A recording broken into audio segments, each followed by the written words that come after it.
I guess you could show anything, any videos you want. Tiger. It'll just take me too long. Or streaming. Okay, we're live. Oh, we're live. Okay. Uh, Here we are, the King Kong Palm crew. Missing Gus, but me and Ron are going to get into it today. We're going to be talking about the martial arts, how to approach the martial arts combatively, and it's just going to be a little Q&A session with me and Master Ron. So, maybe I'll get a rant or two. maybe. So, so you've been training in martial arts for a very long time, since you were a child, Yeah.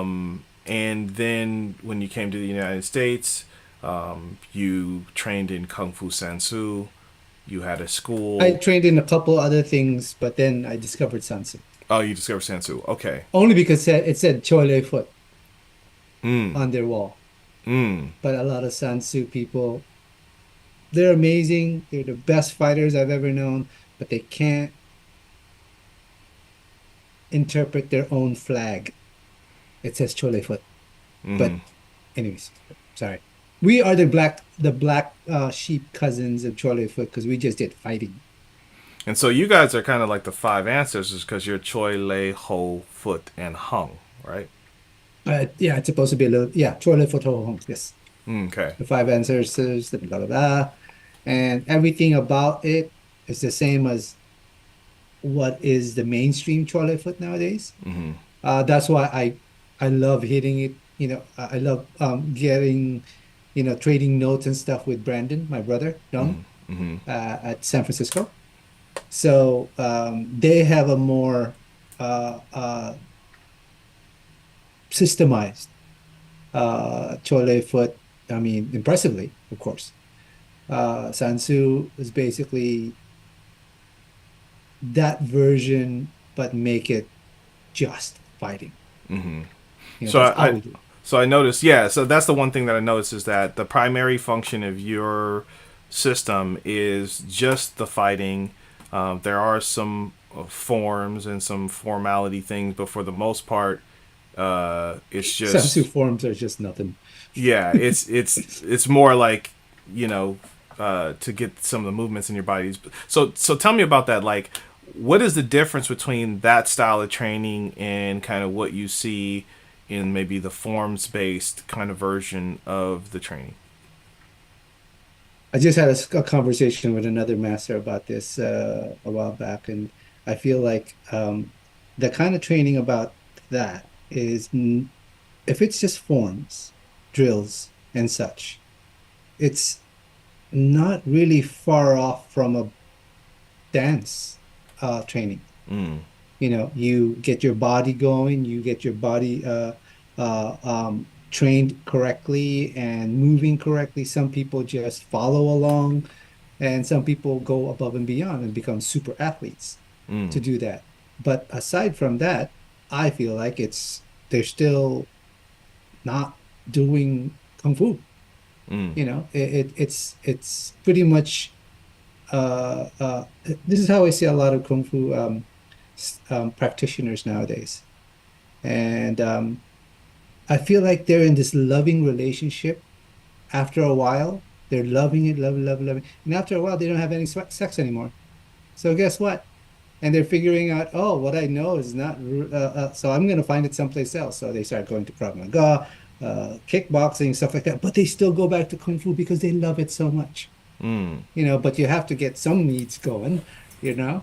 So, um, so I feel like that's how they are, but they don't want to release they don't understand that Kung Fu is this beautiful, amazing thing.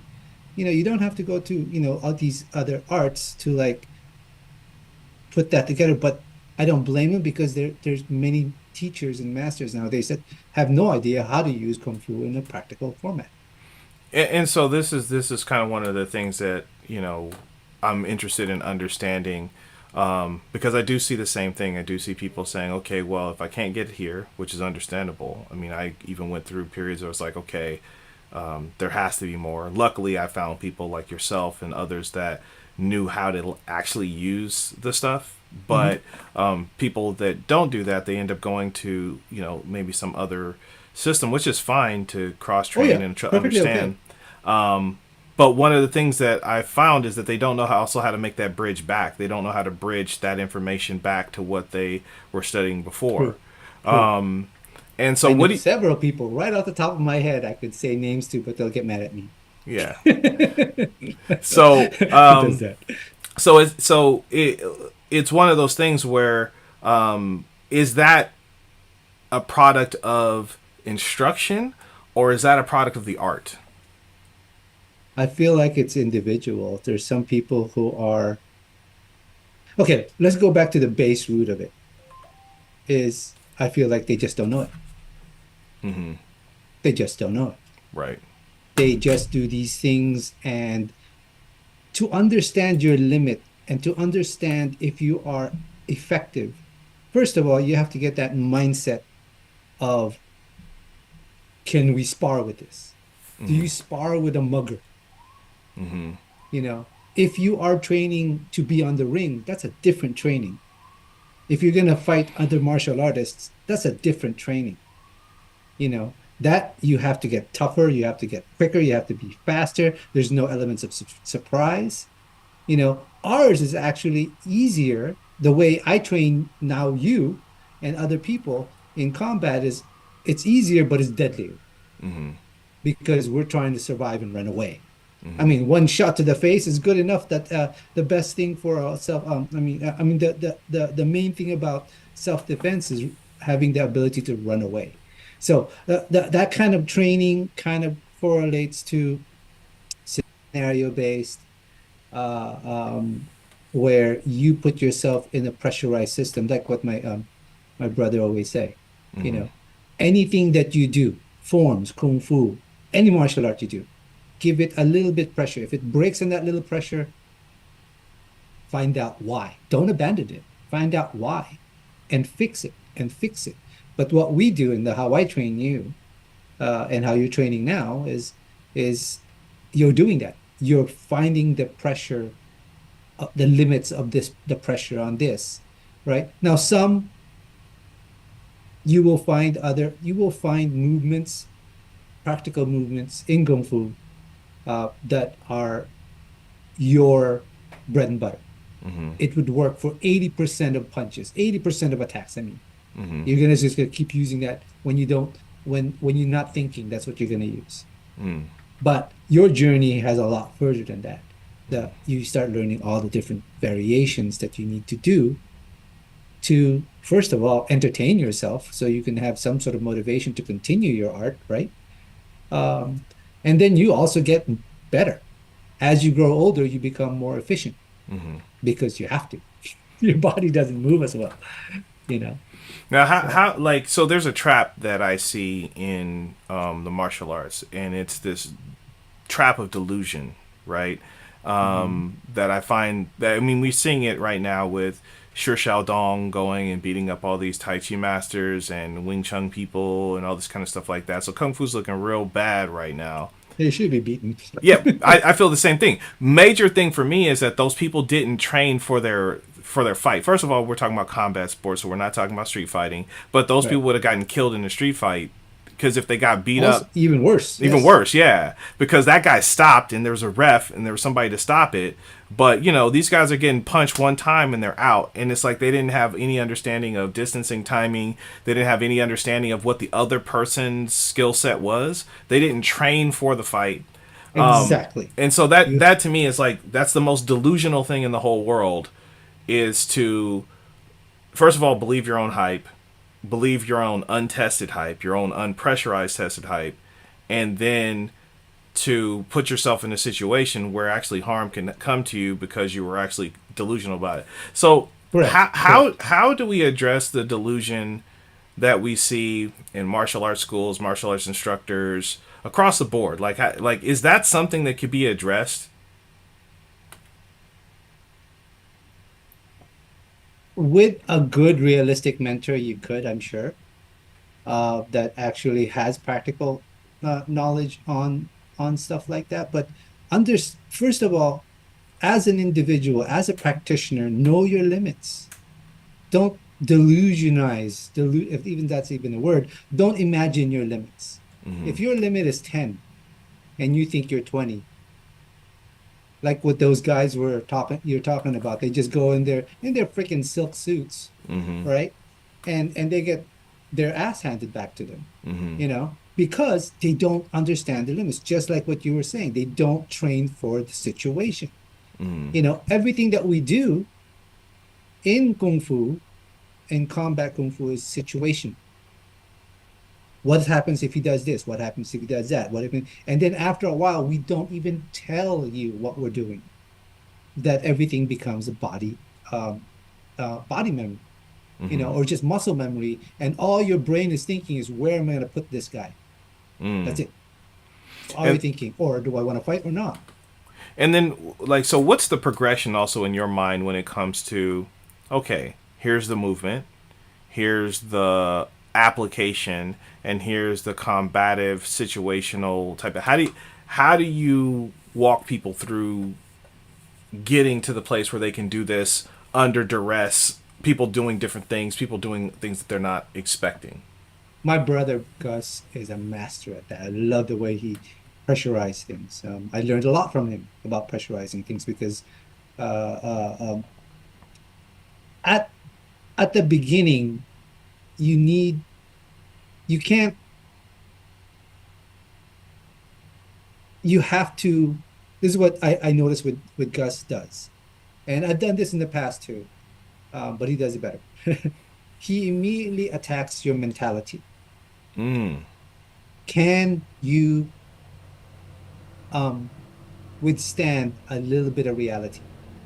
That's why Gus would go, okay, I'm gonna tap you right now as fast as I can, and imagine, and then, or I'm gonna hit you right now, but I'm not gonna hurt you, right? Just that whoomp, that or that. Okay, I'm gonna push you. People do this. No, we're gonna go boom. That just a level of realism, not gonna hurt you, but just that mental shock. And immediately, I know if that person's gonna stay with me or not, right? When they get over that part, you know, you have to give them a little bit of PTSD talk after that. Now, I did that to you because you have to explain to them why they did that. You did that to them, right? And then from there, you could start talking about um, not about the mysticism, stuff like that. Now you start breaking things down. And the way I taught is I don't hold anything back. I don't tell them, oh, you can't, that's a secret. This is this. No, oh, it's like this. All I say is you're not ready for that yet because you might hurt yourself. But some people are amazing athletes or their comprehension is really high. You know, the first thing I do is I make sure they understand what you were saying, distance. That's because we're social animals. We have to understand what social distancing. Exactly. So you distance yourself so you could actually your brain will be able to respond, you know, at any level, mental or physical. If the person's really up close, like it's going and shouting at you, that's exactly the same thing as right in front of you punching the daylights out of you. Right. If you want to have a shouting match at somebody, keep themselves back. You'll notice your brain is a little bit clearer. Your brain is still it's on the overdrive, but it's still going because you have to understand every day you have to allot a mental and a physical and an emotional budget to the people around you. And if you don't, you're going to blow up. You're going to be upset, grouchy, stuff like that. You have to give that thing. And that's the first mental litmus test that I give to people I begin with. But if you're already established, I don't have any patience, you know, on if you're this or that or this or that. I just go, this is what you do, just do that. Because if I have too much patience, I've noticed to a lot of people I've taught that are very advanced, they kind of hang on too much. What Okay. do you mean? I want they second guess themselves too much. So they have so because they could have somebody to oh, is this right? Is this wrong? Is this right? Is this wrong? So I usually go, here it is, do it. And then they show it to me. It's good, but there's something wrong with it. Keep going at it. Because I want them because you know too, because being a teacher, when they realize it themselves, what they're doing wrong, and I'm not saying wrong as in forms, stuff like that, wrong as per what they are doing individually, because Right. something might work for me, but not might work for you, and vice versa. Mm-hmm. Stuff like that thing. So just And so like the things that they have to change, like you're not going to sit there and nitpick. You're going to keep making them work at it until they figure it out. Or am I? I'm just want to make sure that I'm on the same. right, Yeah. Okay. right. I mean, and I'm not gonna look at you when you're doing it as a shadow boxing as a form. I Mm-hmm. consider form shadow boxing, you Yeah. know. That's And exactly what it is. and if you're just going to show that to me, I'm like, okay, so what? You have to show it to me being done at a person. Okay. Anybody, people tell me, oh, form is like, I can't believe you changed the form, or this is you created a form. So I go, of course I can't, because I know how to interpret it from fighting. You don't need forms Right. at all. Mm-hmm. Forms came out from fighting, Right. They you they know. took they took a certain thing. It's like, oh, let me remember that. Let me figure out a way to pass that down. But that wasn't. It didn't go the other way. It didn't like I came up with this form and all of a sudden this amazing fighting system came out of it. Correct. Yeah. And that's what Tai Chi is going through right now. Yeah. So I was training with my training partner today, and a lot of the stuff that worked was ugly.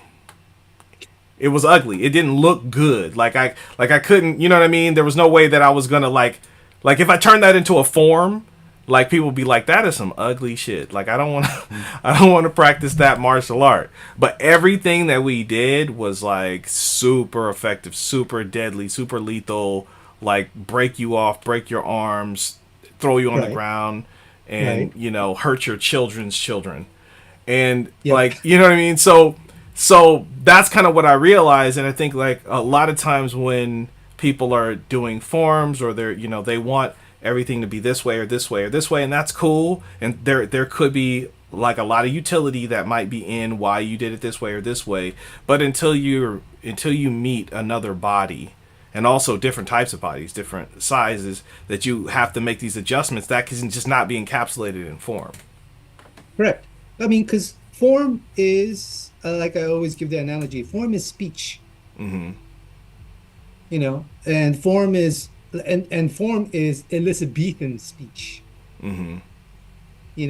where it's you learn all the Latin or whatever that goes along with it, and the old English and stuff like that goes along with it. You find the big circles of your windmills, the big kicks and the jumping stuff like that. But when you do it in conversation, which is a fight, or Mm-hmm. you're fighting for your life, everything becomes conjugated, everything becomes smaller, everything becomes faster and brutal. There's no flair to it, Mm-hmm. you know. Yeah, this is my conversation I was having with my brother Matt, who's presenting also at Silk and Steel conference. He Yeah. was saying there's a difference between penmanship and writing. He's like forms are like penmanship, kind of similar to what you're saying, but then when you're Mhm. writing, you're not doing all of that stuff and all the Yeah. flourishes and all the flares. So yeah, I think it's hard. I think when people are trying to have a school and there's a certain expectation. Maybe the jujitsu people kind of figured it out because they don't have a form and they don't do forms. But I had someone come to a Tai Chi class, and I was sharing with them like literal functional things from the movements that we do. And Mhm. I got this little text back about we wanted to do more forms. It's like, yeah, but I gave you the thing that you'd be in a Tai Chi class for 20 years and never touch, never figure out. Yeah. And so it seems to me that people like forms. Oh yeah. There's not I love forms. I love forms. But everyone has to understand our predecessors, all you lineage holders here that don't know this stuff, is like forms are specific to certain things. There are some forms that are battle forms. Huge. They just put you in the middle and then you just become a tornado, right? There's forms that are made for against animals. There's forms against this. There's forms against that. There's always a certain situation that some master went, you know what? We better create a fighting system on it. But everybody loves forms now. So and somehow or the other, it became famous. I mean, it became your typical systemized manual because many people couldn't read, you know. So they created that, but a lot of them forget it has to be used, but not it, but and it's contextually used. It's not done verbatim, you Yeah. know. So I love form. It's just that people has to understand you will love form even more if you find out their combat ability. Yeah, I And I think don't so. mean techniques. I mean, you could actually use it. I have met Tai Chi masters and Kung Fu masters that all they did was form, and they have no idea how to use it practically. They could tell you every single thing about the technique, what it does, and stuff like that, but punch at them and they go, no, no, no. Of course, I don't do that. I have respect for that. I still have respect for their knowledge. I still want to gain their some knowledge or historical thing or whatever may it be. It's just that I kind of feel let down when you have and when I meet somebody, they have all this knowledge, but they don't have the bread and butter of it, which is the combat of it. Not in the ring, not in form, not in competition, just getting yourself home. Can you use it? And Tai Chi is one of them. It's Tai Chi. I've met so many masters and they don't know how to use the Tai Chi forms. I was like, you're a master and you don't know how to do this? It drives me up the wall.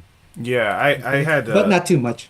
I had a conversation. It was interesting. It was with my Tai Chi family, and one person that was there literally thought that forms came first, and the other person who's a lot more venerable, really has her stuff together. She was like, no, it went the other way. The fighting came first, and then somebody said, okay, let's codify this, so that we can remember it, and not the other way around. And I think that that's the thing that gets forgotten. Also, like when it comes to things like Tai Chi, the Tai Chi is like, it's a feeling and a concept of like of movement and how energy works and how to flow Hmm. with it. It's Hmm. not a particular move. It's not part the horse's mane or play the lute. These are like just like playgrounds to play with the concepts, but they're not the truth. Because if you're fighting with Tai Chi, it's going to come out in various different ways, in various different levels of whatever's happening in the moment. It's not going to be like play the loop may come out, but it's not, you know what I mean? It's not, Right, it's not the thing that is Tai Chi.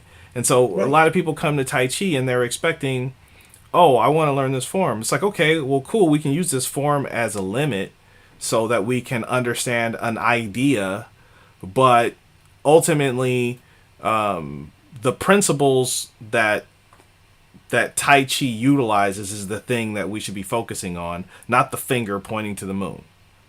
You know, Hmm. so yeah, I mean that, yeah, exactly. Because Tai Chi was not taught to beginners. no, Tai Chi is an advanced form of grappling and throwing and and not even locks. It's just ripping and basically you become a blender. You are a spiral, like I was telling you, and you spiral them in. That's Tai Chi. It is not a strike, strike, hit, hit. Whenever I see the push hands where they're going like this, and uh, I don't know. I don't push hands because I think it's that I just kind of go, why do I do this? I don't have the patience. Sorry, my brother. But it's a great exercise.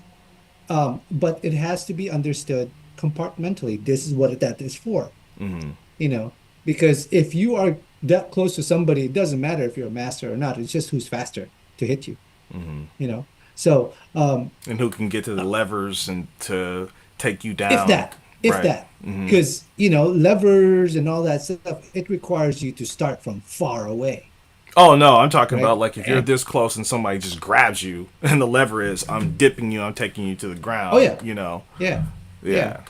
Yeah. It's yeah, I mean, those are things. I mean, and then people are learning Tai Chi, which is amazing for fitness. Amazing. I love that. But if people think that there's that Tai Chi is it, no, it's usually you learn all these subjects first. You learn math, geometry, algebra, algebra 2, trigonometry. And then you start going into the advanced arts, which is the Tai Chi. You get into physics, you get quantum, da da da da da. You start getting the higher. Tai Chi is those high advanced arts. Right. It's like Okay, learning calculus. exactly. Yeah. Calculus. Yes. Yes. Calculus. Exactly. I mean, I Right. went to calculus. I don't remember a single thing about it. You know, um, but it's such an advanced art that but everybody loves the way it moves. And I always suggest it to if you are above 45 years old and you've been doing martial arts for a long time and you're going, oh, that foo-foo stuff, learn Tai Chi. I guarantee you, you will get so much out of it. Not because yeah, it's fitness and stuff like that also. It's like walking to you, but you'll understand how your body moved when you were young, how your body moved now, what's your limits are, what's the best way to move correctly. Because that's what Tai Chi did for me, at least. Yeah, I mean, I've had some jujitsu brothers who started doing Tai Chi and it improved their jujitsu. And I also have another Right. friend who's a Kung Fu practitioner and he started doing MMA. And I asked him, oh, so you started studying Brazilian Jiu Jitsu? He said, no, I just applied my Tai Chi on the ground. I was Right. like, oh, okay.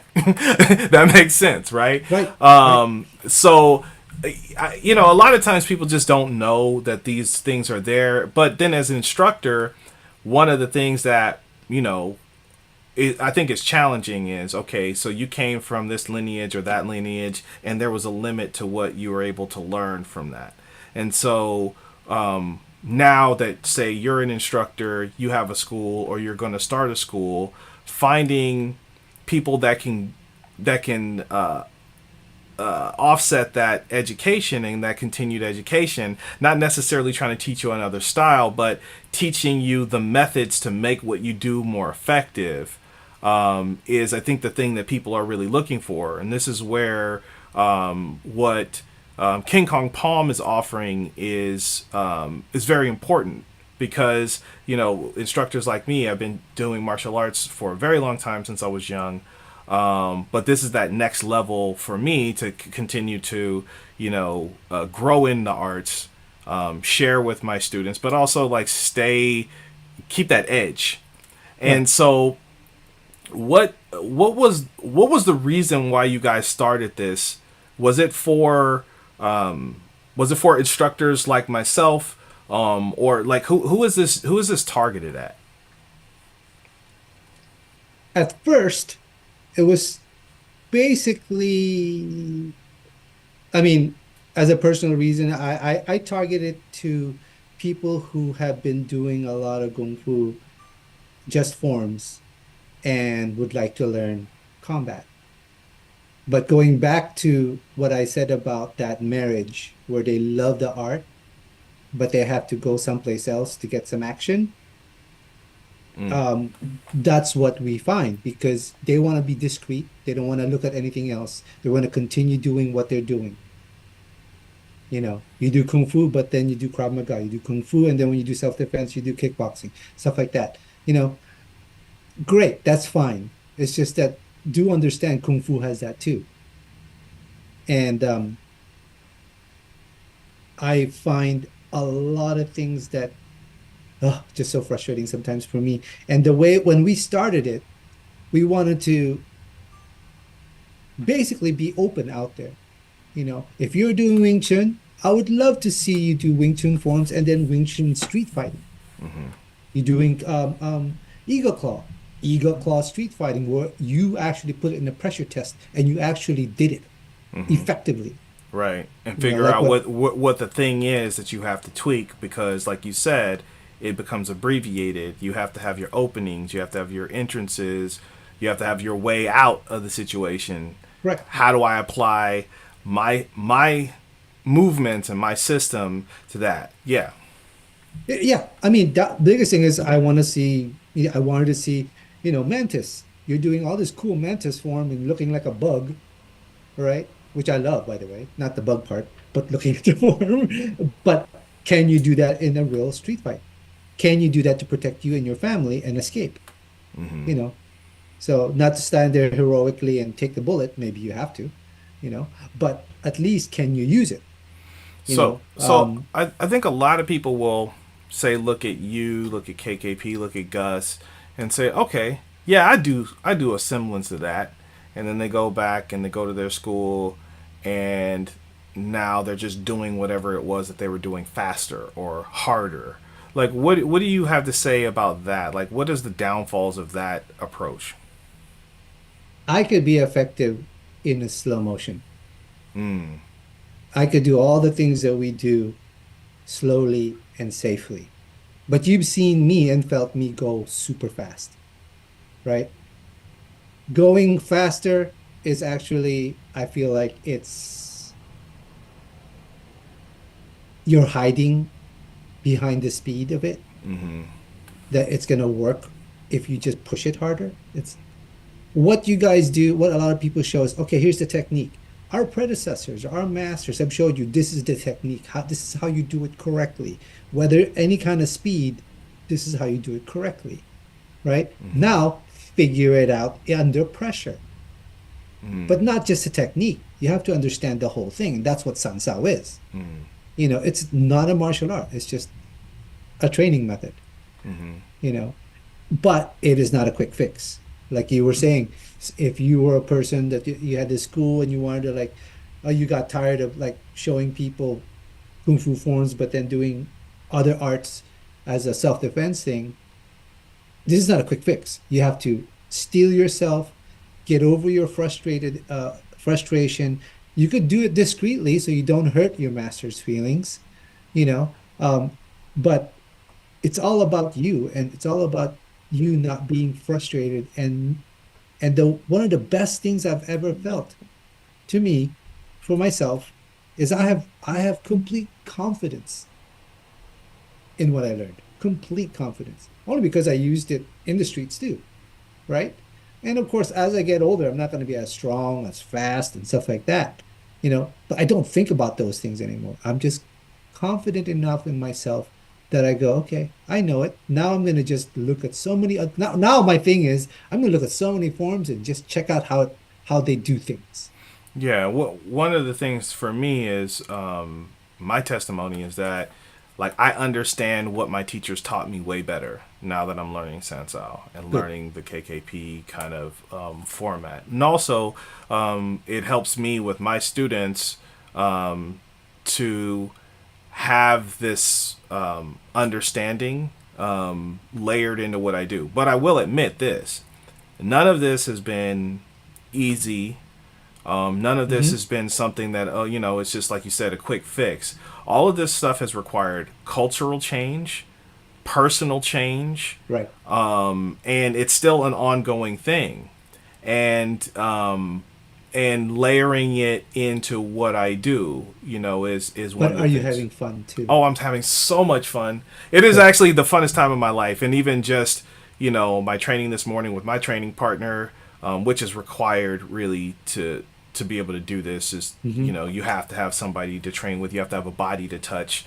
you can't do this doing shadow boxing, which is great. I love shadow boxing. Or Do it all the time. choreographed form. Or a choreographed form or any of those That's things like just this. dancing. You have to touch a body. And I mean, what I think it does for you if you do forms or shadow boxing, which I do all of those things, like you'll be remembering what it felt like to touch a body or remembering when somebody came at you as opposed to imagining something that never happened. Right, right. Because it's everything, everyone out there, everyone who does Kung Fu right now, everything that you do, forms, drills, cultural stuff, Chinese cultures, whatever, all the hierarchy, the respect and everything else, that's just the cake. If you don't, it's a beautiful, fucking beautiful cake.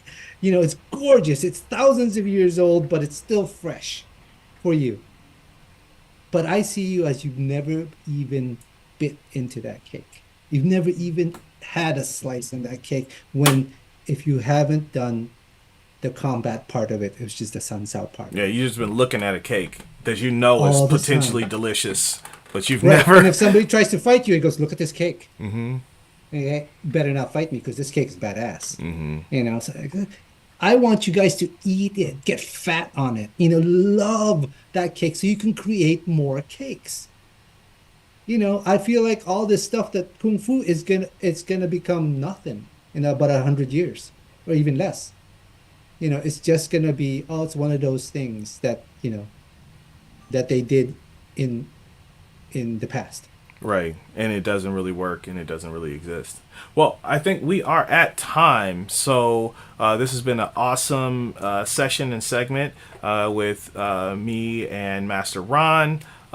Join us for Silk and Steel on May 25th and 26th at the Oakland Asian Cultural Center in Oakland, Chinatown. We'll be getting together. You can come to our website, www.kingkongpalm.com. Sign up, register, join us for the event. You will get I guarantee guarantee. that you're gonna learn or just discover some stuff that you never experienced before. Exactly. We have a great roster of 7 masters. We're going through the entire thing from internal, external. All of these things are going to help to apply to make you a better practitioner. So join us if you haven't already signed up. Sign up, and we'll see you at the event. Hey, it's like Seven Samurai. I hope I'm not one of the guys that dies. I don't think so. I think you're going to survive. I'll be back to back with you. All right.